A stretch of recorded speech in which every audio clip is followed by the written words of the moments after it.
और इस बीच एक बार फिर से आपको ज्ञानवापी की तस्वीरें दिखाते हैं। शाम की आरती का वीडियो जिसको हम दिखाने जा रहे हैं, शाम 4 बजे की आरती का वीडियो, ज्ञानवापी की तस्वीरें आपको हम दिखाते हैं। वो ज्ञानवापी जहां पर 32 साल बाद व्यास परिवार को, व्यास घराने को पूजा पाठ करने का अधिकार मिला है और वाराणसी जिला कोर्ट ने यह अहम फैसला दिया और ये कहा कि जल्द से जल्द यहां पूजा अर्चना शुरू की जाए। और देखिए ये तस्वीरें शाम 4 बजे यानी अब से लगभग सवा घंटे पहले की है, जब ये भव्य आरती हुई है और इस आरती को देखने के लिए किस तरह से वहां श्रद्धालु पहुंचे हैं। और वहां पर अभी भी सुरक्षा मुस्तैद इस लिहाज से क्योंकि जिस तरह से इस पूरे फैसले को लिया जा रहा है, धार्मिक सद्भाव बना रहे, उसकी भी पूरी तैयारियां हैं। 2 तस्वीरें आपको हम दिखा रहे हैं इस वक्त, आरती का वीडियो जो आप देख रहे हैं, देखिए 2 तस्वीरें आपको दिखा रहे हैं।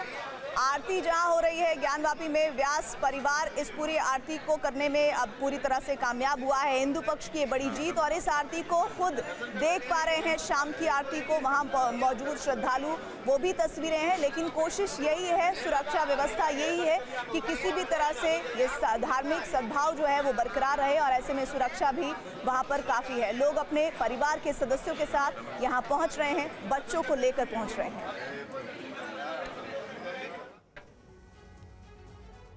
तहखाने में पूजा पर बोले हैं विष्णु शंकर जैन। आज 12 बजे भोग आरती भी हुई, उन्होंने जानकारी दी है।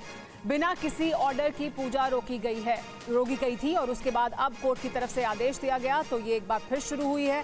ये जानकारी दी गई कि 12 बजे भोग आरती भी हुई।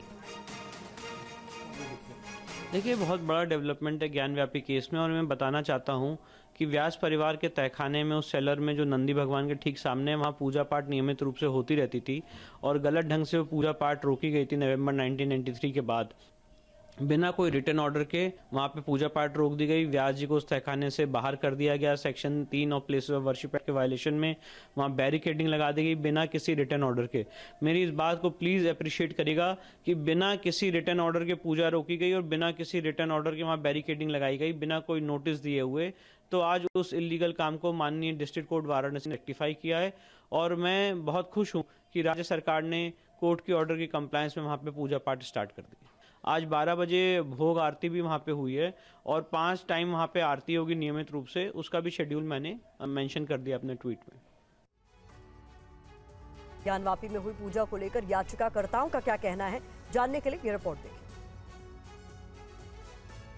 वाराणसी जिला अदालत के आदेश के बाद ज्ञानवापी में व्यास तहखाने में पूजा मामले को लेकर लंबे समय से कानूनी लड़ाई लड़ रहे याचिकाकर्ताओं ने खुशी जताई है। बहुत ज्यादा हर्षित है, बहुत ज्यादा जो है क्या बोले जो है, हमको लगता है कि हम लोग का जो आंदोलन का संघर्ष था 1984 जो संघर्ष करते, आज वह दिन बहुत ही प्रफुल्लित क्षण है और लगता है कि हम एक दिन अयोध्या की तरह यहाँ भी बाबा का जो है दरबार जो है भव्य मंदिर का निर्माण होगा। खुशी है, मतलब बहुत अच्छा लग रहा है कि हम लोग एक एक पायदान आगे बढ़ रहे हैं।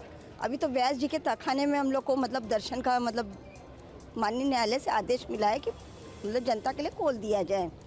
अभी अब बाबा का उद्धार अभी बाकी है। वहीं हिंदू पक्ष के वकील विष्णु शंकर जैन का कहना है कि पहले अन्याय हुआ था और अब न्याय हुआ है।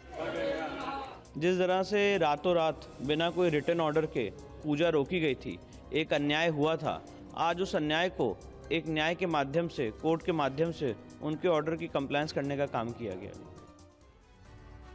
और TV9 भारतवर्ष से बातचीत करते हुए बीजेपी सांसद सुधीर गुप्ता ने अखिलेश यादव पर निशाना साधा है। उन्होंने कहा कि पूजा का अवसर मिलने पर अखिलेश का बीपी लो क्यों हो रहा है। नहीं देखिए, मुझे समझ में नहीं आ रहा कि अखिलेश यादव भाई का बीपी लो क्यों हो रहा है। और ये तो आनंद का विषय है। तुम तो बड़ी बड़ी डींग लगाते रहते हो कि हम भी सनातनी हैं